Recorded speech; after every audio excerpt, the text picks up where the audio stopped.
Ustaz, kadang ketika sholat saya terlambat, meskipun masih masuk waktu. Kenapa saya jadi malu untuk berdoa banyak kepada Allah?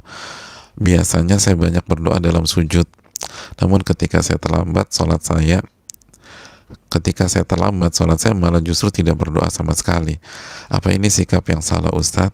Mohon doakan agar Allah mengizinkan saya untuk menunaikan kewajiban sholat di awal waktu. Syukran jazakallah khairan. Amin ya rabbal alamin. Wafaqakumullah li'ada'i sholati inda waktiha. Amin ya rabbal alamin. Yang pertama, iya, ini sikap kurang tepat. Ini sikap kurang tepat. Tapi nggak usah pesimis. Insya Allah Allah masih kasih waktu kepada kita untuk memperbaiki.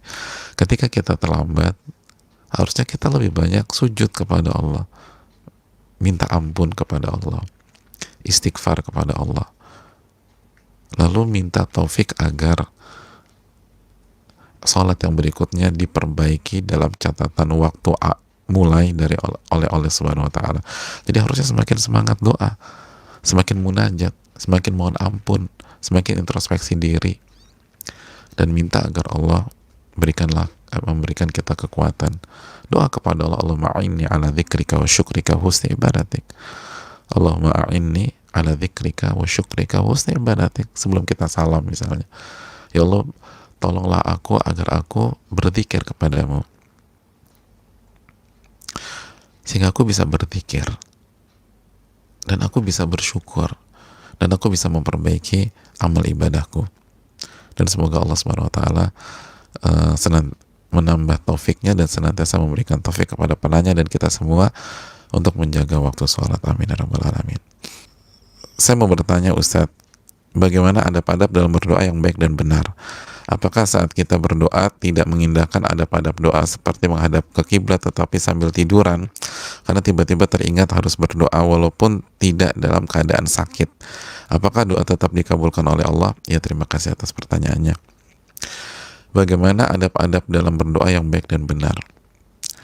Ya, terima kasih banyak. Ini kalau kita jawab, kajian kita sampai zuhur karena panjang banget. Insya Allah pelan-pelan kita bahas dengan pertolongan dan taufik dari Allah, dan jika Allah izinkan dan mudahkan. Adapun to the point aja, kalau misalnya kita doa nggak menghadap kiblat karena tiba-tiba teringat dan harus berdoa, maka insya Allah doa itu tetap dikabulkan oleh Allah Subhanahu Wa Taala. Insya Allah tetap dikabulkan, karena menghadap kiblat bukan syarat diterimanya doa. Itu adab yang memperkuat power, kekuatan doa kita tersebut. Kalau kita nggak bisa kerjakan karena dalam kondisi yang nggak memungkinkan atau memang langsung, maka insya Allah diijabah. Apalagi kalaupun, tapi nanti powernya nggak kuat, benar, misalnya dari sini powernya kurang kuat, tapi dari sisi lain kan sisi-sisinya ada banyak. Sisi lain tuh kita sangat mengemis, sangat merendah kepada Allah, lalu kita bersalawat dan seterusnya. Bisa jadi kekurangan dari sisi menghadap kiblat tercover dengan sisi-sisi yang lain dan akhirnya diijabah. Dan ini sesuai dengan firman Allah Subhanahu wa taala dalam surat Ali Imran ayat 191, alladzina yadhkuruna Allaha qiyaman wa qu'udan wa 'ala junubihim. Yaitu orang-orang yang mengingat Allah ketika sedang berdiri, duduk atau berbaring. Kan tadi pertanyaan pas lagi tidur ya, lagi tiduran. Wallahu ta'ala bishawab.